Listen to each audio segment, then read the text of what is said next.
எல்லாருக்கும் நிரந்தரமான வீடு இருக்கணும்.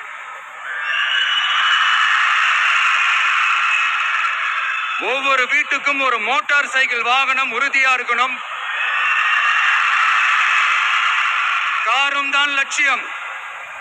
அதுக்கான வசதி வாய்ப்பை உருவாக்குற அளவுக்கு பொருளாதார வளர்ச்சிக்கு வழியை உண்டாக்கணும். ஒவ்வொரு வீட்டில் இருக்கிற ஒவ்வொருத்தரும் மினிமம் டிகிரி படிச்சிருக்கணும்.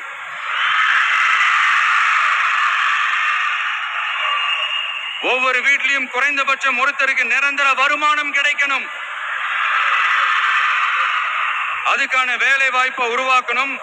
அதுக்கு தகுந்த மாதிரி கல்வியில பாடத்திட்டத்துல சீர்திருத்தம் செய்யணும்.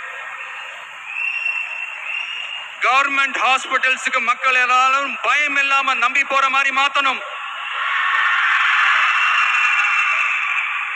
பருவமழை காலத்துல ஏற்படுற வெள்ளத்தால ஊரும் சரி மக்களும் சரி விவசாயமும் சரி பாதிக்கப்படாம இருக்கணும். அதுக்கு 4000 கோடி திட்டம்னு ஒரு உருட்டாங்களே,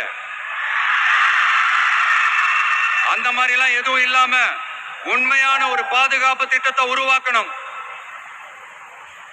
மீனவர்களோட, தொழிலாளர்களோட, நெசவாளர்களோட, அரசு ஊழியர்கள் மற்றும் ஆசிரியர்களோட கருத்து கேட்டு அவங்களுக்கான பாதுகாப்பு மற்றும் வளர்ச்சி திட்டங்களை உருவாக்கணும். உருவாக்குறது மட்டும் இல்ல, அதை செயல்படுத்தணும்.